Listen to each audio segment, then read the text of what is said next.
Hello everybody, this is John Mark Johnson Jr. again, host of Reformed GGA, and I'm here to do two things. First of all, I want to thank Mr. Paul Harrell for making a video on the topic that I suggested.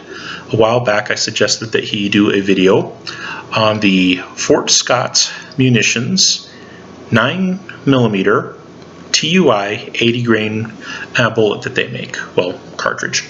Well, they make the bullets too, but you know what I mean. I suggested that he make a video on that topic, and he actually did quite recently, within the past week or so. And I was rather surprised when I saw it. I didn't know that he had mentioned that he might do it. And I kind of started wondering, okay, are we ever going to see this come to fruition? Because, you know, people are busy. They do their own thing and all that, and I don't mind that at all. But he actually did wind up putting it out, and that was pretty awesome of him. And I really appreciate that he did that. Now, me saying that I appreciate that doesn't mean that I agree with Mr. Harrell in every single regard, and I don't think he would agree with me in every single regard. For example, I'm a Reformed Christian, and so there are just certain things that I could not endorse that he may or may not be able to. I don't know where he stands on religion at all, but obviously there's going to be some differences there, difference in both worldview, differences in presentation. For example, even in his Fort Scott 80 grain TUI 9mm video, he winds up making a gesture in there that I, as a Reformed Christian, would not make. That's not obviously not the biggest difference between us, but that difference does exist. And so I'm not saying that I agree with him in every single regard, but I can appreciate someone who actually listens to what other people have to say, takes suggestions under advisement, but really is actively listening. And that is something that I do really think that Paul Harrell tries to do, is actually listen to people, pays attention. He's still going to be his own person. He's still going to be his own man, and he's going to do what he's going to do. And a lot of us are like that to one extent or another. But he really does listen, and he really is interested in looking at things and testing things out. And that brings me to the second thing that I wanted to do, was actually talk about the video that he did. People who saw my original request and saw his video will know that what I laid out in my request and what he wound up doing were not exactly the same thing. And before anybody gets upset about that, just remember that this is something that Paul Harrell decided to undertake on his own time, with his own money, and with his own equipment. Whereas I did not provide anything except the suggestion that, hey, this would be a cool thing to try. And unless you're willing to provide the equipment, the time, and the money in order to do a more thorough, rigorous test like I had suggested, probably not really a proper place to complain about what he did. The video that he did was not exactly what I suggested. That's perfectly fine. There's still a lot of good, useful information that we can get out of it, though. And the major takeaways from the video that at least I'm winding up with is that hyper-ammunition in general, and this is Paul Harrell's term for it, hyper-ammunition, ammunition that's been hyped up is kind of what we're talking about. Hyper-ammunition is always kind of a mixed bag. There are certain things that certain hyper-ammunitions can do that in particular applications can be really cool. But that usually comes at a cost to general utility. In Paul Harrell's video, he showed that the effect of these 80 grain rounds out of a 3-inch barrel, a SIG P365, does not appear to be all that frankly effective on the meat target. It does not seem to produce a whole lot of tissue damage. Now, could he have gotten different results if he had tested also with a larger barrel and all those things? We could speculate all day long. But the fact of the matter is that in a condition in which you would expect a person to be carrying, when people carry concealed, they are generally carrying a smaller gun. And what he showed is that in that situation, the round is not going to be particularly effective. It was substantially no different from a full metal jacket round. Now, does this mean completely ineffective? No, there's lots of self-defense cases in which people have used full metal jacket rounds to defend themselves successfully. However, in most cases, in most applications, hollow points are a better alternative. They produce more tissue damage and they have less of a risk of overpenetration. And that would be more applicable to the general person. The general person that's out there interested in self-defense is going to want to do the most damage to the intended target that is possible while minimizing the chance that they're going to do damage to anyone else.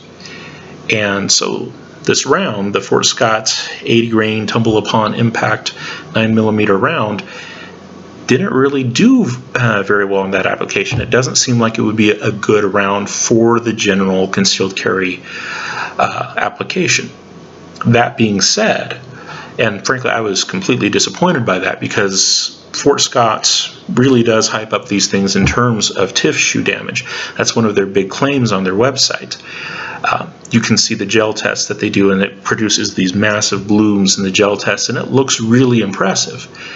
And frankly, I was expecting better things when we got to the meat target. And there are other meat target tests that are out there on the internet. I found one recently that Fort Scott actually had put up. They do these video contests from time to time. People send in submissions of basically videos that make their ammo look good. And one of them was, in fact, a kind of meat target test. It was very similar to Paul Harrell's meat target test, except it didn't have the pork chop on the front, and it didn't have any leather covering whatsoever. It was just basically shirt material, and then pork chop, bag of oranges. They had a little simulated heart in there, another bag of oranges, and then pork chops, and over the whole thing was just a few layers of t-shirt, as I remember. So no leather jacket skin, no pork chop. And that test was done with a little bit longer barrel, and it did make it look more impressive. And I can see why Fort Scott would choose to present that video on their channel.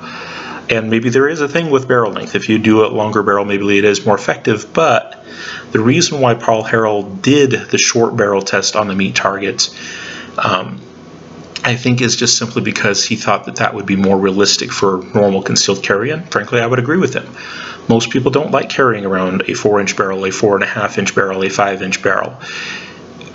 That's a legitimate concern. That's how people actually carry. They tend to carry shorter guns. And the fact that minimally we can say that this round does not seem to do particularly well out of those short rounds in terms of tissue damage really limits its application. If you are stuck with something bigger, and Paul Harrell didn't test on the meat target with a longer barrel, so we don't know exactly what his results would be, but like I said, there is the one that's on the Fort Scott channel, and of course that's going to be biased, but it would seem to indicate you get a little bit better effect with greater barrel length. But like I said, application, are you going to want to carry around a gun that is that big? You go back and forth on those kinds of things. But overall, I was really just disappointed in terms of tissue damage. Fort Scott really hypes it up. The gel tests look amazing, and a lot of the tests that they've promoted on their own YouTube channel that they've collected from other viewers that did their own little tests, and of course you pick and choose whichever ones look best. Those looked fantastic, and so in using this round, I've been thinking that it was going to do better in that regard than it actually does. I was really excited about it because in gel, it looks like it can compete with a lot of the larger calibers. But in Paul Harrell's test, out of a short barrel, not so much. That has me really rethinking my application for these things. If I am going to use these things and I want to see greater tissue damage, all the evidence that I see seems to suggest that a short barrel application is not good. So as a personal defense round while you're out and about, something that you're carrying concealed on your body, these might not be all that great. Now, that's one aspect of what Paul Harrell did, and I think he was very fair in this. On one hand, he wanted to test normal self-defense, how does it work in the normal application, and found out maybe not so good. But then he transitioned it over, and this is something that I did request that he do, transitioned it over to taking a look at, well, this is a very unusual round that has a very particular bullet shape. It's a spear point. And 9mm is not huge diameter for a handgun cartridge, so it's fairly small diameter, and it's a low weight projectile, so it's going to be moving fairly quick. There's some potential that it could achieve some really great penetration. And even his meat target tests show that there is definitely a lot of penetration there. And when he transitioned the video over to talking specifically about its penetrative capabilities, he went ahead and he did a body armor test. And he did 2 body armor tests, one with a short barrel on 2A body armor. And to be honest, I was surprised by it, that even out of the short barrel, he was able to penetrate all the way through the 2A body armor. That was impressive. I did not expect that. And that is really cool, and that is really interesting. But I have to admit, I wasn't overly interested in that one, just because 2A body armor is not nearly as common as it once was. And, you know, there are a few situations out there, not many, but there are a few situations out there in which civilians have encountered bad guys wearing soft body armor. It doesn't happen very often at all, but there are a few cases where those kinds of things have occurred. For example, there was, I believe it was a shooting at a theater in Florida. Weird stuff happens in Florida. But at this particular shooting in Florida, the perpetrator was actually wearing a Kevlar vest, and obviously planned on being taken alive, and was taken alive. Those are generally the kind of situations where you're going to find somebody in body armor that the normal citizen may encounter. It's usually someone who knows that they're going to be doing something bad that day, knows that there's a high likelihood that they could meet armed resistance at some point in what they're doing, and they want to live through it. And those kinds of situations are pretty rare, but they do happen. They are on record, so conceivably it could happen, but most of the time in those cases, those people are not going to be wearing 2A body armor. Like I said, 2A body armor is kind of being phased out, not overly powerful. It's very comfortable. Soft 2A body armor is not all that thick, and it does have its uses, but still not very common. 3A body armor is far more common, and so I really would have liked to see that test done with 3A body armor, but I don't have 3A body armor laying around, and so I can't test it on my own, and so I'm very thankful that Paul Harrell did test it. But then he switched it up, and he went to a longer barrel length, and he combined 3A body armor and 2A body armor. And of course he cautioned people in a somewhat humorous, but we'll say interesting way, that adding 2A to 3A does not necessarily make it into a level 5 vest or something like that. That's not the way it works. But that is still a lot of body armor. And out of a longer handgun, his Beretta that he likes to use, he showed that the round could still get through all of that body armor. It didn't achieve complete 100% penetration through the meat target that was behind the body armor, but still got in there far enough to cause significant damage, or at least be potentially significant, and prove that the round, when it comes to penetration, really does hit above its weight. This is not something you would expect a normal 9mm round to do.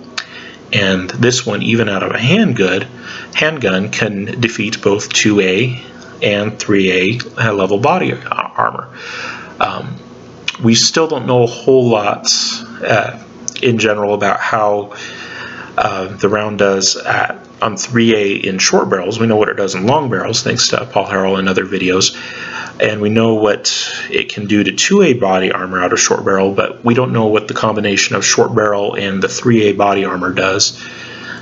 It would be interesting to see that and figure out exactly what the, well, not that you're going to figure it out exactly because each gun's going to be different, but have an idea of roughly what barrel length is required to get through 3A body armor is still something that's up in the air and out there for people to test who happen to have, 3A body armor laying around in random places and 9mm guns of varying barrel lengths. If there's people out there who would like to test and figure out, fairly precisely exactly how much barrel length is required, I would be really interested in watching that. I think that's still available. But back to the analysis of the Paul Harrell's video on itself, he definitely showed that while in the normal concealed carry application, it's probably not a very great round. It definitely has vastly superior penetration to most other 9mm rounds out there, including most full metal jacket rounds, it would seem. And that is a pretty amazing thing, and going up against body armor, something that a civilian may encounter, not very likely, but one specialized application that I think we can take from that is the hunting aspect. Not that I'm suggesting 9mm for hunting, or that Paul Harrell would suggest 9mm for hunting, but if you're going to go after larger game with what is frankly an underpowered round, and you have to choose between something that is going to produce a large diameter hole and something that is going to produce a very long hole, the long hole for large game is generally better because you get bleed out on both sides of the animal.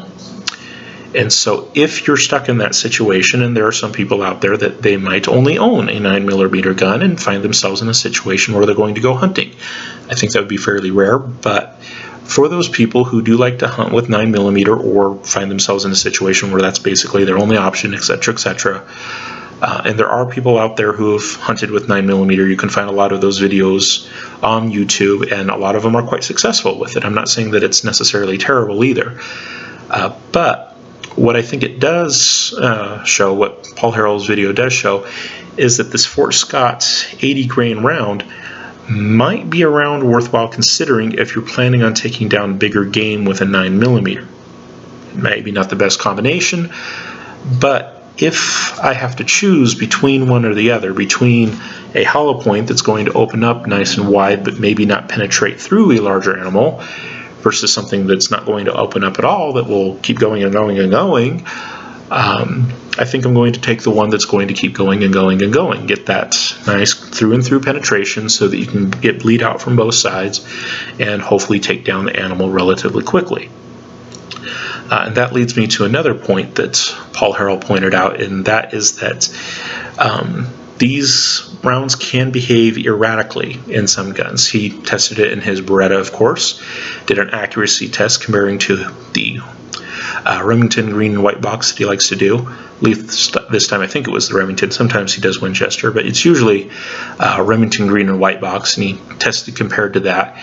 And the accuracy with the Fort Scott round did not appear to be as good, at least with him as a shooter and that gun, and it could vary. But going back to the hunting application, that's one thing that you're definitely going to want to test and see if you can actually hold a decent group with your 9mm gun with this kind of ammunition. If you can't, the hunting application is probably not so good. In a self-defense situation, the level of accuracy may not be, the threshold for your level of accuracy may not be as high. You know, as long as you can hold an 8-inch group at 10 yards, you might be happy, or an 8-inch group at 15 yards, or whatever you think is appropriate. But for a hunting application, probably want to be more precise than that, especially given that it is still a 9mm round, and 9mm is still underpowered. So all in all, what is it that I think? I would like to see a lot more testing done, because I'm a nerd and I like to be able to plot exactly where things work out. You know, what is the barrel length that is necessary to get through 3A body armor? What is the barrel length that is necessary to see the really cool cavitation that we see in the ballistics gel? How much barrel length is that going to take when we apply it to a different kind of material, like the meat target and those kinds of things? Or could you even get it to do it at any velocity in the meat target? Is there a barrel length that will work at all? I think there's a lot of room for testing it out, but I think Paul Harrell's concern, and most people's concern, is going to be, is it really worth all the time and effort to figure out where the magic combination is, if there even is one? Or could you just go with rounds that for each application are designed to do what they do? If you're interested in self-defense, just get normal self-defense rounds for your self-defense gun, instead of getting a bigger gun that you might not be comfortable carrying around, just so that this round will work. And when it comes to hunting, you know, maybe it's just a better idea not to go with a 9mm, you know, things like that. And yes, there are situations in which civilians have encountered bad guys in body armor. That is true, and it is documented, but at the same time it's still fairly rare, like almost non-existent type rare. For at least most people in most circumstances, the average person is going to encounter a bad guy in a bulletproof vest. Now watch this, the Russians will invade in body armor or something like that just to prove me wrong. But for most cases, I don't think it's going to be that big of a deal. So even though I have had great expectations for this round, and I really like it a lot, and I've actually been over to Fort Scott in Kansas and talked with the guys there and whatnot, and thought things were pretty cool. The net result is that I'm not overly impressed with this round now. Like I said, is there a magic combination of barrel length and various other extraneous factors that could give us the kinds of devastation that is promised in the gel tests in other mediums like the meat target? Maybe there is. But as it stands right now, and I think where most people are, is, there's other ways to do it that are a lot easier and, doesn't require nearly as much testing and et cetera, et cetera. Is it really worth it to figure out what the magic combination is, what the magic number is? And so how I'd like to end this video, now that I've thanked Paul Harrell for doing this for us and showing us kind of the limits of the gun. Like I said, there's lots of in-between details that I'm still really curious about, but he did show us a lot of the limits of what it can do. If you use this in a short barrel gun in what would be a typical concealed carry application, yeah, he showed us it's not really great. If you use it in a longer barrel gun, it can do some really amazing things in terms of penetration, going through both a 3A and a 2A vest and still get in deep enough into the meat target to actually penetrate vital organs. That is pretty impressive. He really showed us the extremes of what it can do very well, and I'm thankful for that. And yes, that means that I wound up being really unimpressed with the tissue damage that it caused, really impressed with the penetration. But how I'd like to end this is by actually switching over to a different audience here, and that is Fort Scott. Like I said, guys, I've been over to Fort Scott, Kansas a couple of times now, been through your showroom a couple of times now, and frankly, your product does not quite live up to expectations. Fantastic penetrator, and I don't think it's completely unviable as a hunting ground, etc., etc., but in terms of short barrels and mediums other than ballistics gelatin, it's just not holding up very well. And so what I'd like to do is to encourage you guys to make a product that actually performs in alternative test media, like meat, the same way that it actually performs in your ballistics gel, and be able to independently verify it. Okay, that would be my challenge to you guys over at Fort Scott. Okay, I think you're a nice bunch of guys. I think that the concept behind your products is really cool and innovative, but they don't seem to be delivering when they are tested by third parties. So that means there's room for improvement for you guys. What I hope is that you take up the mantle, you take up the challenge and say, yeah, that's not performing like we said it would perform, and we want something that performs across different materials, that performs well across different kinds of medium that you would shoot into, not just in ballistics gelatin, but in other things that bullets could reasonably be expected to perform well in, like meat and bone and those kinds of things. I want to see you guys develop something that Paul Harrell would approve of. Okay, and me and a lot of other people. When we look at a round that costs more than $1 per round, we want to see more than $1 per round performance, and not just in terms of penetration. We want to see significant tissue damage, and we're not seeing it right now. Okay, so that is my hope. That is my dream. Thank you, Mr. Harrell, for doing the video for us, and like I said, showing us the extremes of what this round can and cannot do for us very well. Like I said, there's lots of ground in between that I'm curious about, but thank you very much for showing us those extremes, showing it to us in a quick, concise manner, which I'm obviously not good at looking at the time of the video here. But thank you for showing it to us in a quick, concise manner, giving us the extremes of what it can and cannot do. Like I said, I'm really disappointed in terms of the tissue damage, really impressed in terms of penetration, and turning the attention to Fort Scott, you guys have some more room to improve. Okay, I think you're a cool bunch of guys. Like I said, I've been over there a couple of times now. Okay, you're awesome to hang out with. I like you guys. But if a round can only perform well in one particular kind of medium, and it's not a medium that is actually consistent with what you would expect in a real self-defensive situation, because in a real defensive situation you're going to have to shoot through clothing and skin and muscle and bone and vital organs, and then a lot of the same stuff going out the back end. If your round cannot do well in something that simulates those different medium transitions, it's not really worth it to us. Okay, I'll go out and get, you know, a box of 6-hour hollow points that cost, you know, no more than 2/3 as much as what your guys' round cost. That's my question, is why is it worth it to me to get this if all that it does is deliver a whole lot of penetration? And frankly, that's something that can be cool in some applications, but for most people, they don't simply need that much penetration. Tissue damage is something that needs to be addressed. All right, thank you guys very much for your time and attention. Bye-bye.